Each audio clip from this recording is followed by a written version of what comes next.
What is up, everybody? It is the Stage Break again, episode 8. We had a huge week of news just within from last Friday to now. It has been a great day. Hope you're having a great day as well. I'm excited to get to all the news that dropped. We're going to start with the biggest stuff, or in my opinion, the biggest news, but maybe the most predictable at the same time. Kyle Larson officially reinstated. He cannot race until when the calendar officially turns to 2021, which makes sense. There's only, 3 races left this year, and maybe if a team wanted to sneak him in an Xfinity ride, they can't until next season officially. Kyle does have to go through a bunch of requirements to maintain his reinstatement, things like speaking with communities for esports and dirt racing weekly. He has to go through follow-up training through 2023. That is a long freaking time. And he has to be a coach and a mentor for urban youth racing and development programs. So that I think he's going to be more than happy to do all those things. I think he's shown throughout his time out of NASCAR that he's more than happy to give back to a community or to people that may be less fortunate than him, and he understands his role and maybe to be an educator now because of all he's gone through. And I think that if he goes through with all this and shows that he's changed his personality, I think it'll be a real revolutionary moment in his career, being able to maybe get the trust back in some people that he may have lost before. I think it's big news along for everybody in NASCAR, knowing that you can do something like this and maybe fix yourself. And even if it doesn't apply to a NASCAR driver, if you make a mistake like this and you apply yourself to get better and better as a person and maybe not focus on the monetary side of it or anything like that, you can truly make a difference in not just your own life and other people's as well. And I think Kyle Larson has taken that direction wholeheartedly. And I've seen that from what he said and from what people more official than myself have said. So I think it's exciting to have him back. I hope he doesn't squander the opportunity, and I don't think he will. And I think he has absolutely learned his lesson from what I've understood, and it's going to be interesting to see how it moves forward and to see who even signs him. Hendrick is still an option, and Chevrolet has openly spoken out their support of the reinstatement of Larson, so you can assume that Chevy plays a factor in where he's going to end up, and that's a Chevrolet car in that Hendrick team. So all directions point towards the Hendrick Motorsports camp for Larson, and I think that's probably going to stay that way unless something drastic happens. But he is able to sign a deal. He could have signed a deal throughout this entire suspension, firing, whatever you want to call it. Ban. I don't even know the word for it. Suspended, we'll call it. We'll call him suspended for lack of a better term. Throughout a suspension, he could have been signed, could have talked to sponsors, but what sponsor is going to want to sign with you? So if he makes a deal with Hendrick within the next coming weeks or after Phoenix, if they strike a deal or news comes out, they have the availability to go to sponsors because sponsors know he's going to be in a car. So it's going to be an interesting couple months for Kyle Larson and seeing how that whole situation unfolds. I know if he does go to Hendrick, the number for Hendrick is a big question. People want to see the 5 car back, and I'm all for it, but I'm going to think the 57 is my choice. I mean, why do you want to... If I'm Kyle Larson, I want a completely new identity in this sport. I left something and did something horrible, and I can't just come back to one of the more prestigious numbers in racing. I want to start something new and start fresh and have a fresh feeling with a fresh start. That makes the most sense to me. But if Hendrick wants to bring back the 5 car, I'm all for it. These historic numbers, the 25 would be cool. The 88 was more of a Dale Jr. thing. I mean, Darrell Waltrip repped it for a while, and it has been a historic number throughout NASCAR history. But I'm cool with a change-up, maybe alternating. Every time you want to get a new driver, let's say Chase retires, they get rid of the 9 and they go back to the 25 or something like that. So I think Hendrick's got to figure it out. I think they won't disappoint with it, whatever they decide to do, whether it's Larson or not. I think... It's gonna be fun to see what they choose. It's equally as exciting to see what number they're gonna bring back as it is to see someone like Larson potentially get the ride. But Larson wasn't the only driver to secure a spot. Hopefully, there's no secure spot for Larson still, but you can assume that a team is gonna take a risk on him if it's not Hendrick. You can assume he's gonna be racing some sort of NASCAR equipment next year. But Chase Briscoe was also racing some better NASCAR equipment next year. He's going to be in the Cup Series, taking over the 14 for Clint Bowyer. Another relatively expected move, but I'm very happy it got announced now and not the battle between him and Larson debate wasn't still up in the air. I'm happy Chase Briscoe secured that spot because it was much, much deserved. Even if he doesn't win the Xfinity Championship this year, I think that he's still the strongest driver in that series. And it's interesting to see him and Cindric were kind of the class this year, and Cindric has to stay another year back in Xfinity. And I think it could have changed. We could have saw Cindric in the 21 car 2 weeks ago if he had won earlier than where he win Kentucky, swept that weekend or something like that, and that was relatively deep in the schedule. If we saw Cindric win one or two times earlier in the season on an oval, I think it's no question he's in the Cup Series next year as well. But it did take a little bit to get the ball rolling for him, but I mean, once the ball rolled, he freaking ran over the field. So no question in speed in Cindric, but I think it was a matter of Chase being just insanely consistent throughout the entire season. And the development program for Ford is just those two drivers. So I think they want to make sure they give each the best opportunity to succeed in the future series because it's kind of all they got at the moment for Xfinity. They're literally the only two teams, and they're the strongest cars in the field. So that's what tells you a lot about Ford's Xfinity program and development system and what they got going on. It was too easy for Chase in the Xfinity series. You could see, I felt like every week, and it's weird when you see a driver win 9-10 times in a season. Normally you're like, oh, what the hell, I don't want to see this guy win anymore. But when it's not a Cup regular and you see an Xfinity guy just straight out dominating the field, you're like, oh, okay, this guy actually knows how to race. And I'm glad NASCAR has finally made rules against Cup drivers being in Xfinity races, because now we see people like Chase Briscoe and Austin Cindric, and even like you're telling a driver like Anthony Alfredo would not have nearly as good of the finishes as he did if he was racing against Kevin Harvick, Kyle Busch, Denny Hamlin, Carl Edwards, Clint Bowyer, you name it, everybody in the Cup field racing on Saturdays.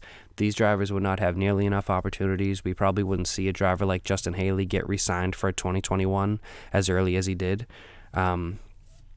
with these superstars coming in and ruining all the fun. So having a young superstar coming in and actually making a name for himself, and Xfinity Series living up to the name of names are made here. Chase Briscoe is coming up and setting Kyle Busch type records as an Xfinity driver, and it's fresh to see. This is the first time, and I feel like COVID had a lot to do with the way we see wins this year, with Denny and Harvick dominating and Chase and Austin Cindric dominating, and the Truck Series has been nice and full of surprises and fun, but those two top series are just getting dominated by two drivers basically, it feels. And I think COVID has a lot to do with that, with preparation and what the teams bring to the track, and just raw speed of the organizations and the engines and the equipment. I think is the biggest show for 2020. With no practice and all that, no qualifying, the drivers don't get as much of an opportunity to be a reason why they get good track position or whatnot, things of that nature. So having someone like Chase, who is clearly dominant and absolutely ready for the Cup Series, finally come up is huge. He is probably being put in the best scenario of a rookie since Chase Elliott being put in the 24 car. Drivers like Reddick and Austin Dillon were driving for RCR, who was like a 4-star team, we'll call them. Another, like Roush has gotten a couple rookies throughout the years, and like JTG would get a couple rookies, Levine Racing and the second car for Furniture Row. Like, these aren't top tier rides that some of these drivers are being put in, and Cole Custer is in a top tier team, but he's probably the 4th car on that team. So Chase Briscoe is being put into a playoff car, probably has... If he is going to be competing for wins, if he doesn't get a win next year, he is going to get some top 5s for sure. I would bet at least 5 or 6 top 5s and being put in a couple second place finishes, especially on the road course. I think he is going to be a monster on the road courses. Extremely underrated driver there. And then him and Cindric coming up maybe in 2021 or 2020. No, next year's 2021, 2022, when we see Cindric in the Xfinity Cup Series. Those road course races are going to be a whole new monster. We got two big competitors that can dethrone Chase Elliott, if you will, because it doesn't seem like anyone's going to stop him. So Chase Briscoe is going to be a fun driver to watch next year. He's fun to root for. He's a good guy. And it was interesting to hear Tony Stewart basically talk shit about Toyota's development program without saying Toyota.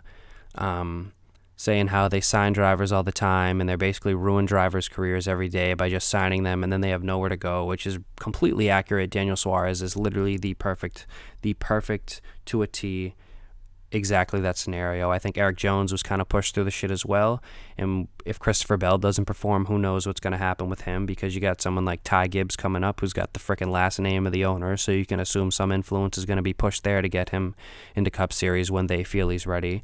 Where's Harrison Burton's going to go? Brandon Jones is another driver that could get snuffed because Toyota's just got too much drivers and nowhere to put them. And there's one Toyota team. Levine's leaving. I believe the Jordan car is going to be a Toyota.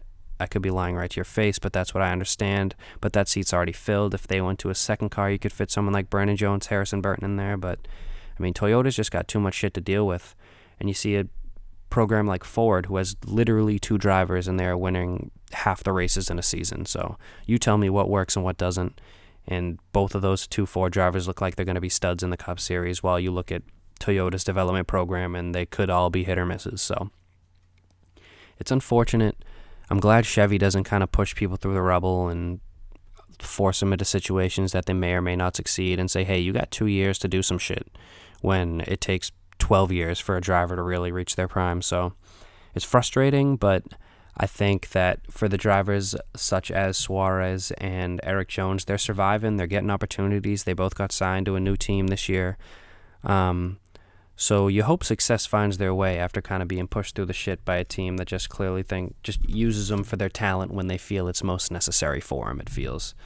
But most of Joe Gibbs Racing, the lineup is getting pretty old. Hamlin and Truex Hamlin is about to be 40. Truex is on the other side of it. Kyle Busch, you can expect to be around for a little bit longer. I get Mark Martin vibes from him. I don't think he'll ever want to get out of a helmet, unless he is satisfied with his career and wins 300 races and 18 championships, and we're all like, damn, Kyle Busch is actually the GOAT. We were all fooled. We were fooled. Kyle Busch is truly the GOAT. Another move that was made, Erik Jones to the 43. I just mentioned it. Super happy for him to get a ride. Richard Petty sneakily got probably the second best free agent outside of Kyle Larson. So good for that squad for just waiting it all out and seeing what played out and who they had available. And I think they absolutely lucked out and won free agency, probably the most. If it's not Hendrick, you could assume Hendrick won with Larson, but Larson is a question mark, and who knows if he still goes there. So right now I'm saying Richard Petty Motorsports has won NASCAR silly season. At this date, they absolutely did. If it's not them, I'd say whoever drives the 98 Xfinity program for Stewart Haas, they might win it with just the Chase Briscoe signing. I think that's a huge up to their program. But Erik Jones, I was fooled a little bit on Twitter, and I did my research, and I agree. Bobby Hamilton was very much more competitive in the 43 car than I had expected. And John Andretti, I'll give him props. I'll give him props for his performances there too. All their races weren't won on a track longer than a mile, so I was like, even in a day like today, we can see, quote, surprise winners on a track less than a mile, because short tracks tend to even up the playing field a little bit. But I'm not going to take away their wins and performances. I'm pretty sure Bobby Hamilton led like 370 laps in a Rockingham or a Martinsville race and dominated that piece. So props to them, but I still think Erik Jones is going to be the most competitive driver in the 43 since Richard Petty. I can picture, hopefully he can put himself in position to win multiple races, but Erik Jones has the talent to win multiple races, and I hope that he's there at the end, and I hope this is just having a driver that has been in elite equipment tell you things that, hey, maybe you're doing this wrong and this is what we can do better. Even if he's 24 years old, he's been through the ringer with some great equipment, and he's won championships in lower series and won a lot of races. So I think the experience and the talent that Erik Jones can give to Richard Petty is bar none better than most drivers could have. I'm super happy for him and the team. And it's not a slight to Bubba at all, because I'm equally as excited for him in the Jordan car, and I'm a much bigger fan of Bubba than I am Erik Jones. I would much rather see Bubba succeed. Not that I don't want to see Erik Jones succeed. I would much rather see success from Bubba than success from Erik Jones. But I'm not taking away the fact that Erik Jones is probably a more consistent driver than Bubba and has shown that he can win. So having a driver like him on your team, I think, is beautiful. And it goes back to the Toyota flawed system. Erik Jones should not have to jump around teams after being a winner and being in the playoffs the last 2 out of the 3 seasons, I believe. He shouldn't have to jump around the way he has. I understand the Daniel Suarez situation. Maybe if Daniel Suarez had won, I bet you he could have stayed in the 19 car for another year. I mean, but Furniture Row was closing, and what was Toyota going to do? He was just doomed from the start. And Carl Edwards got pushed out. Who knows if Carl Edwards got pushed out or was influenced by his decision to even open up that ride and start the whole mess. But I just think that if Chevrolet is just winning and winning and winning, Chevrolet might have won silly season. They got Larson. They're getting Erik Jones. Who else? They kept Justin Haley in the Xfinity Series. We could be getting a Trevor Bayne in the Truck Series. That's a Chevy team. That'd be interesting. That'd be fun to watch full-time T-Bayne in the trucks. I'd be all in for that for sure. Seeing him get a second opportunity. He was one of the drivers that got forced through the Cup Series and won the biggest race ever, and it was just like, how do you live up to that? So he was kind of put through a shitty situation, even as successful as it was in the beginning. Having him get a second opportunity and maybe remake something of his career and actually get more laps and feel like more reps. Drivers are being pushed too young through the Cup Series and not getting enough reps, and once they leave the Xfinity Series, they never see it again, and they don't succeed. It's not a formula to success. Like Austin Dillon, I remembered, would do much better when he ran Saturday races, and he would perform significantly better on Sundays. And you could assume the same for someone like Kyle Busch, or even look at drivers this year, truck drivers who race, like Austin Hill and Brett Moffitt this weekend at Kansas, both finished top 3 in the Truck Series, raced the Xfinity Series a couple hours later, and were top 10 cars the entire day. I'm pretty sure Austin Hill finished 6th. Brett Moffitt was a very fast car throughout the day. I can't think of where he finished. I want to say he might have had trouble, but can't put my finger on it. But regardless, having more laps on a track while trying to perform for your main event is going to help you 10 times out of 10, and it sucks to see, and I hope that trend changes. Like Chase Briscoe probably doesn't need Xfinity experience, but what if Chase Briscoe ran 10 Xfinity, or I don't know what the parameters are, maybe it's 5. Well, they have a limit. It's like, if you haven't had 5 years in Cup, you can race 10, but if you had more than 5 years in Cup, you can only race 5 or something like that. No playoff races, no cutoff races, no promo races, shit like that. So if you can get Chase Briscoe in 10 Xfinity races next year, that is only going to help his career. That is only going to help the direction he goes in his performance in Cup. And I want that to happen. I think that was a mistake with Danica. Danica absolutely got rushed into Cup. If she raced Cup Series and Xfinity Series, and that was the time where you could still do stuff like that. If she ran 36 Cup races and 25 Xfinity races, Danica Patrick could have done significantly more in her career than she did if she didn't just race 36 Cup races for 5 years and do nothing with it. It's just crap how drivers get screwed out of situations because of money and rides and other drivers wanting opportunities and stuff like that. And it's hella unfortunate. And I haven't even got to the frickin' package. My God. The package this weekend was just the way NASCAR is satisfied with what they see. I think they see close racing and they clap their hands and look away when a driver tries to pass because they had to take a bathroom break because they didn't see it, and they're like, oh wow, Joey Logano's doing really good today. I wonder what he did. Frickin' blocked the entire last 20 laps, and it's what he had to do. There was nothing wrong with it because it was circumstantial, and it was exactly how you had to win that race and put himself in the position that he did and to go win a championship. And this man won Phoenix earlier in the season, so you could say Joey Logano just is clearly the championship favorite. He's the only one eligible, but Joey Logano came in and did literally to a T exactly what he had to do and played the advantages of what NASCAR allows and the package they bring, and it was perfect. It was perfect. It was frustrating to watch, though. You know that Harvick is faster, or even if it wasn't Harvick, if someone had a better run, like let's say Alex Bowman got to the past Harvick and got to the bumper of Logano, and Logano just blocks for the win. You don't want to see that. He clearly doesn't have the fastest car. And it's not to take a win, and I feel like this whole situation is diminishing the Logano win. And you don't want to diminish a driver win, but when it's so circumstantial, you're like, it was basically a super speedway win. It felt like a crapshoot. Not a crapshoot, but whoever took the lead, you knew they weren't going to get past. It felt like a Dale Jr. leading a super speedway race in 2015. If Dale Jr. could block both lanes, not a person is passing him. And Joey Logano blocked every lane possible, and no one passed him. You don't want to see full throttle. They had actually a really good camera view where they were just on Harvick's roof, and they ran it for like 5-6 laps, and he did not get out of the throttle. And immediately I was like, why isn't that a thing? Why is there a brake pedal if they're only going to use it when they have to pit? I don't understand that. I want to see drivers be off the throttle. I think that's how you create advantages, either going into a corner or coming out of a corner. You can't just be full throttle and expect to run by somebody when they're also full throttle. Let's say you got to drive it in a little harder and maybe get on the gas a little later, get on the gas earlier. You know what I'm talking about. So I think NASCAR has to look at this, rewatch this race, rewatch the last stint where Joey Logano led all the laps and say, what can we do better? If you're satisfied with what you saw, just try to tweak it. And I think the fans are becoming too much of an influence in NASCAR decision-making, but this is one where I want them to just listen a little bit. Just listen a little bit. When you see people like Jeff Gluck say this is the last straw, or people are saying, or basically speaking for the fans saying people seem pretty pissed about what they just saw.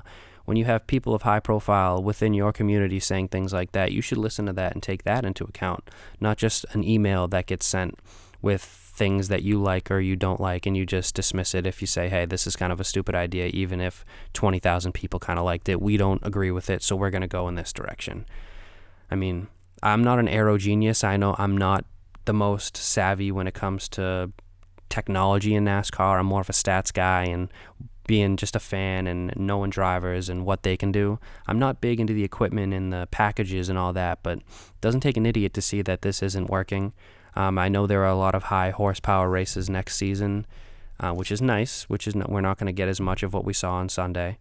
But when we do get what we saw on Sunday, I hope it's brought up that this is crap and that we should try to make something closer to the 750 horsepower and keep the cars faster and make the drivers work a little harder. Doesn't seem that hard to me, but I'm not a genius. I'm not an expert. I'm just a fan with a mouth that can say these things, and hopefully people listen to them. Kansas is a great track. I don't think that anything was. I wasn't necessarily not enjoying the race. It just when it got to the end, you were like, this seems fixed. This not fixed in the way of NASCAR deciding Joey Logano wants to win, but fixed in the way that the person in this position can't lose.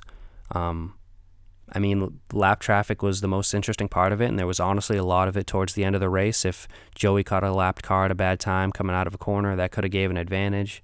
But again, if they get side by side, I think the driver in the outside lane was going to take the pass regardless. It seemed that way all weekend on restart, so you could assume the same with momentum up. But it had an unfortunate ending. I'm not a huge Logano fan. But I'm not going to sit here and complain that Logano won because it had been absolute months. The man hasn't won since before COVID, so we'll give him a victory, even if it came at the expense of NASCAR fans' happiness. We'll give Joey Logano a victory, and we'll let him have that one and see how he carries on to it with the last 3 races of the season. This weekend we got Texas coming up. All 3 series are racing the next last races, and I'm super excited. The race I'm most excited for to finish up the season is Xfinity at Martinsville for sure. I think that race is kind of a interesting one. They haven't raced there in almost 15 years, and I don't know how many people in that field are going to have any laps in Martinsville unless it was in a truck. So that's going to be a fun one to watch, especially for a cutoff race. It'll be interesting to see how that one plays out. But I'm excited for Friday's episode. Friday we're going to get to Texas. We're going to do some DraftKings lineups. Hopefully some more stuff comes out throughout the week that we can get to.